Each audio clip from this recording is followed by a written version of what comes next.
Come on, something good. What the hell is this guy? Hi guys, this is Android Nub, and these are the best games of the week. First up we have Soul Seeker, published by Come To Us. I made a first look for this game, so I'm not going to talk about it here. And if you want to watch the first look, you can find it on my channel. The Jukes! Next up we have One Piece Treasure Cruise, published by Bandai Namco Games. Here's a new game based on the One Piece anime. It's similar to Brave Frontier, but it has this unique combo system, where you tap a character to attack, and then some text appears, and when it goes in the middle you have to tap a new character to get perfect. It's actually pretty fun and fairly fast paced. This game actually has a really good story based on the anime, and it's actually quite story driven.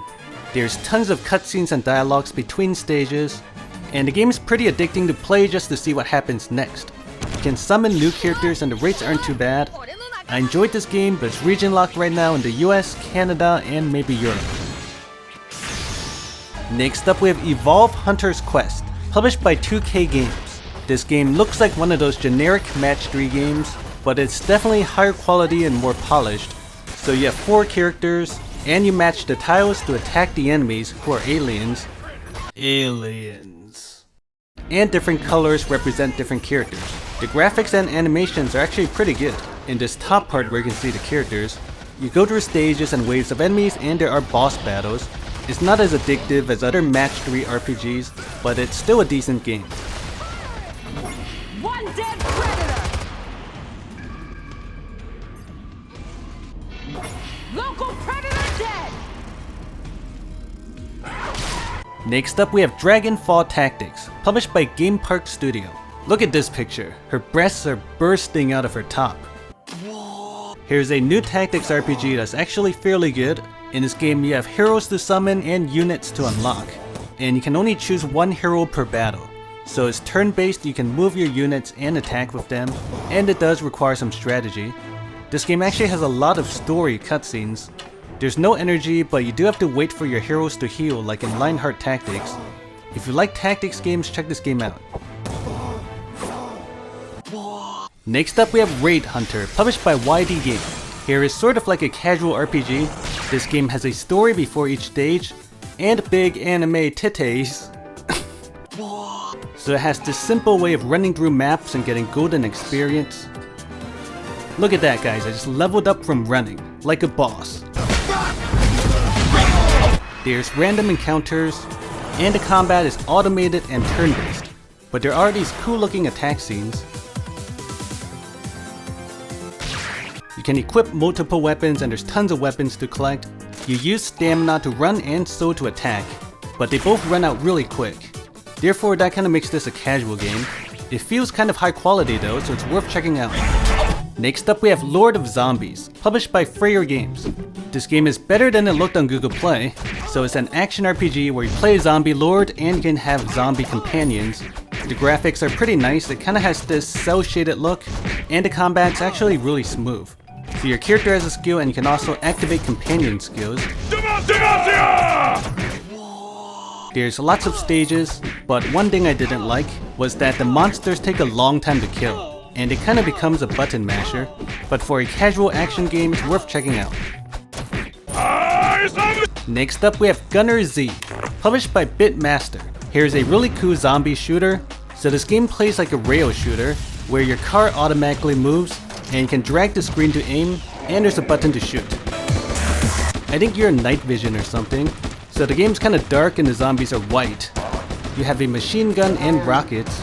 The controls are responsive and the gameplay is actually fairly smooth.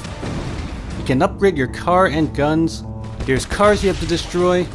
Apparently the zombies can drive cars. They see me rolling, they hate it. And it's a pretty fun zombie shooter to check out. And they shall write the new saga. Next up we have OberonSaga, published by SJIT, featuring Darius, and Tryndamere, Into battle, and Lux. Illuminate the enemy! Here's a fairly unique card battle game. So first you choose 2 monsters, and then out of those 2, you pick one that you think will beat whatever the opponent chooses. And choosing the stronger element lets you attack first. After you choose your monsters, you watch them fight, and you can attack their life points if you kill their monster. And then you repeat with new cards.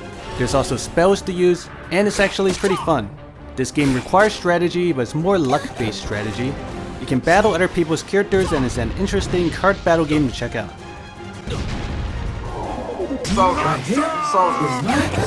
Pretty boy swag. Next up we have Day of the Viking, published by Adult Swim Games. Here's a castle defense game, kind of like Castle Storm. So Vikings will try to attack your castle, and you can tap to shoot arrows, and drag this catapult to shoot rocks. There's tons of stages, and you can get upgrades like increasing your number of archers and stuff. It's kind of challenging, but there's no energy, and it's a pretty decent castle defense game.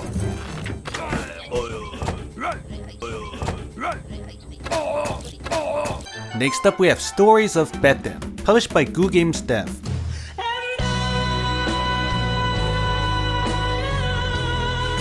Denied.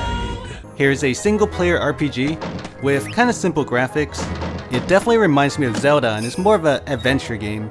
The game has a story and you have to go around collecting stuff, and there are a lot of puzzles. I found the controls to be kind of annoying. They could use a bit more refinement, but overall it's a pretty decent offline RPG.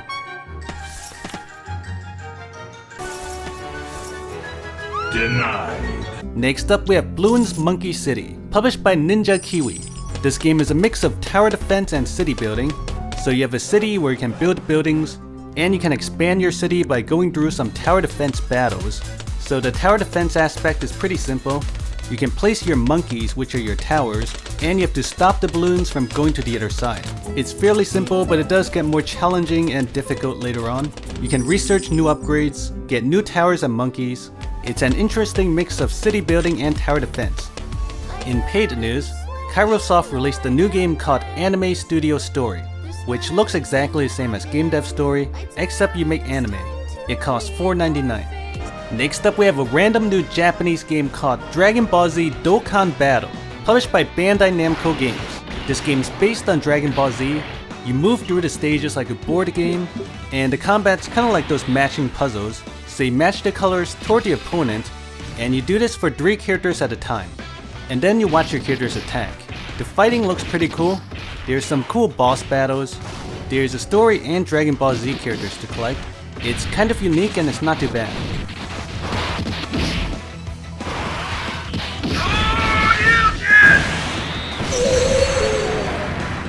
It's over 9,000! And last we have another Japanese game called Chronos Ring, published by KONAMI. I thought this game was interesting enough to show. So it's one of those RPGs where you can collect tons of characters. Each stage has these maps to go through, and the combat is somewhat unique. So you have 3 characters and you attack enemies by tapping them. So every time you tap them there's this ring that appears, and you have to tap again when it's in this region to get stuff that fills up this bar. And when the bar is full you can activate this time thing, and then you can keep attacking the monster, and it's kinda cool. This game was worth showing at least. Anyway, that's all for this week. Subscribe for more videos, and thanks for watching.